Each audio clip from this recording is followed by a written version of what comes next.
Hello everyone, welcome back to my YouTube channel. Today we're doing a more of an in-depth read to the one, the only Crescent City House of Earth and Blood, and girl, was it a roller coaster.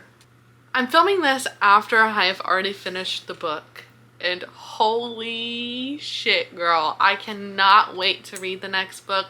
This was such a fun read. It just every time I read Sarah J Maas, I remember why I love her. I love her writing, and it's like you just feel like you're there in the book. Like I feel like I'm literally watching everything happen and all of these people are my friends, and it's just like a real life experience and you're just reading a book, and I love that. I have some reactions to the beginning of the book and towards the end. Unfortunately, very unfortunately, the audio cut off whenever it started to get real good towards the end, and I'm so upset by that. But here are some of the reactions going through the book. What the fuck? Danica? She got back from the club? She's at the house? What the fuck? Connor too? How dare Sarah J Maas? I've been struggling this whole damn time to keep up with what the fuck is happening in this book, and then all of a sudden half the people at the beginning of the book are dead?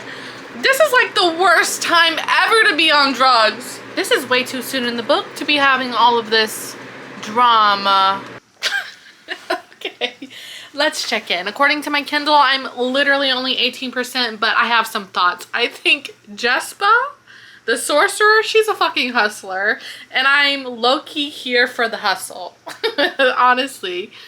Sandriel, I think she's gonna mess some shit up. Here's my prediction, okay? I think I know that Hunt and Bryce are going to end up together. That's the vibe that I'm picking up on.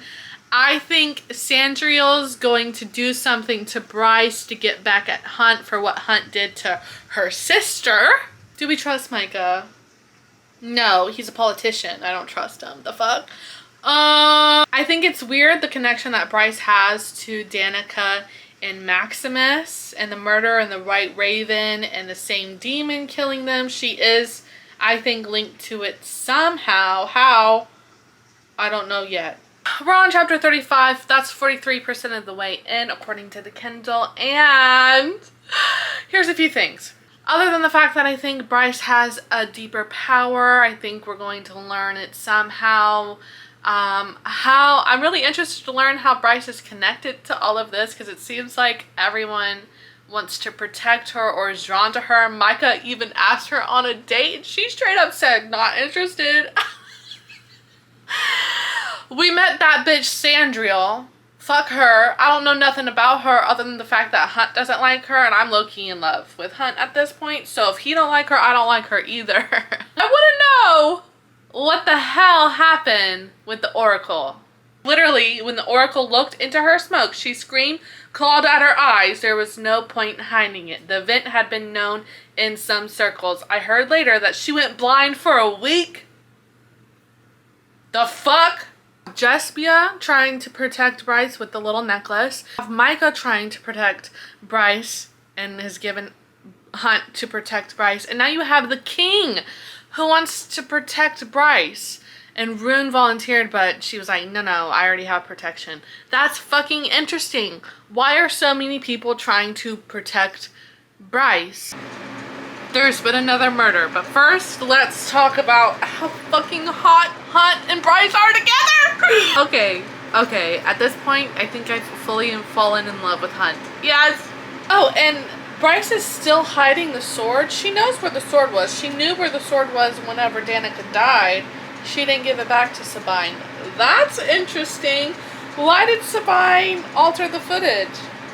That's fucking weird. Like, I can't even muster up 2 brain cells to even try to predict where this is going. Let me think for just a second. I got nothing. Bryce mused, toying with her toes. They were painted a deep ruby. Ridiculous, he told himself. Not the alternative. The one that had him imagining tasting each and every one of those toes, before slowly working his way up those sleek, bare legs of hers. Minutes later in her exercise clothes, and found him standing by the door in workout gear of his own. She frowned. Fuck.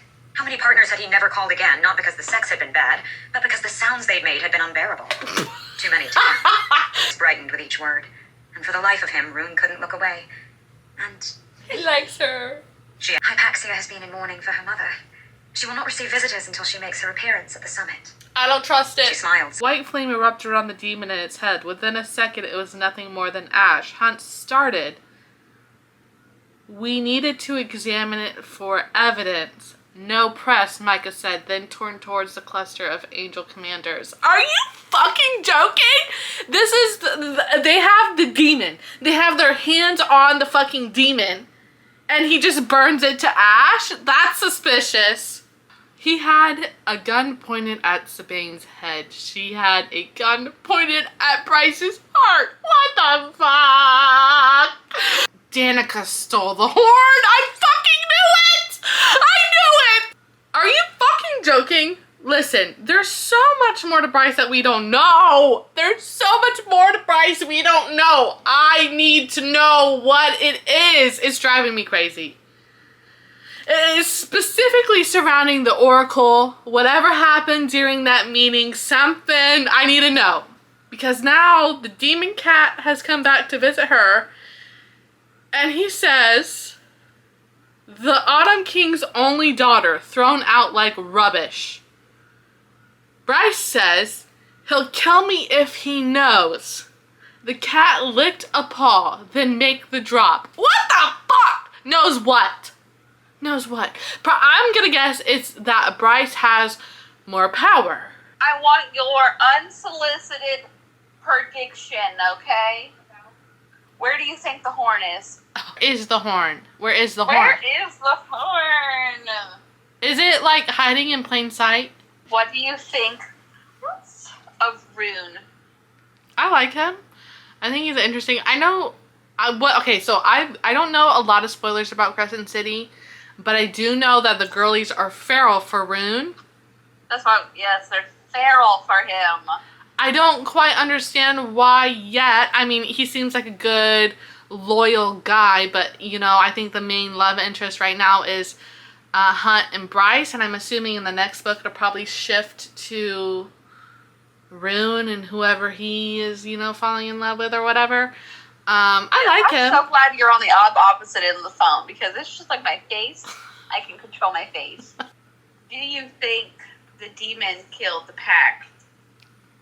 I mean, at this point, I don't fucking know, because Bryce was saying she got those pictures from the water person, whatever his name is, and they're not matching up. The pack was like sliced to bits and pieces. Because I know at the point that you are in the book, it's like Bryce is questioning how she died, right? Yes. I mean, you have to think that Danica was begging for her life in the end, and she got a lot of public criticism for that, and it was very unlike her werewolf nature to beg for her life in the end. So it makes me think that it was someone that she knew, because she was so, like, kind of blindsided by it. She may have, like, felt more comfortable to, like, I don't know, beg for mercy. Who is the person? I was assuming that it was a demon that was summoned by someone. Who was summoning the demon was my main question. But now you're making me think that it wasn't a demon who killed them. It was someone. That's what I'm Mercedes. If someone summons a demon, it's the demon. It's who is. Okay, you're. My guess is Micah, because Danica had so much power. She had so many numbers. Like, so many people worshipped her, and she had, like, more power than her mom did, and she just had influence. And I think that made Micah nervous, so he is behind everything. But the only reason that makes me question that is because Micah has put Hunt on the assignment of finding out what the fuck happened to Danica, and through that he put Hunt on Bryce, and that doesn't make any sense, so I don't know if I can make that connect. But I think maybe Micah has something to do with it. I don't know. If you write trash on my dead friend's birthday croissants, girl, it's over for you. It is over for you. She said, you're a fucking idiot. Hunt didn't deny it. That's funny. that is all of the footage that I was able to salvage and edit, and then everything else lost audio, which is so upsetting because we were just getting to the good part. Now, what I will say is when we found that Hunt was on the boat with the Viper Queen, girl, I lost my shit. I lost my shit. And I'm really so sad that the audio, that I couldn't save any of the audio because, girl, when I tell you, I was flabbergasted. This whole time, I was working through a suspect list in my head. I had 3 people that I knew had something to do with it, and that was Jesbia, Micah, and the King.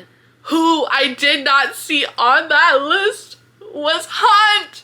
Do I understand why he was doing what he was doing? Sure, I get it. He's still upset, he's still salty, but girl, that whole scene blew me away. And then when Micah appeared in the library with Bryce, oh my god, and everyone was watching. I thought that was great, how literally they're watching their governor go in and try to murder this woman with the horn on Bryce's back. The horn was on Bryce's back the whole time.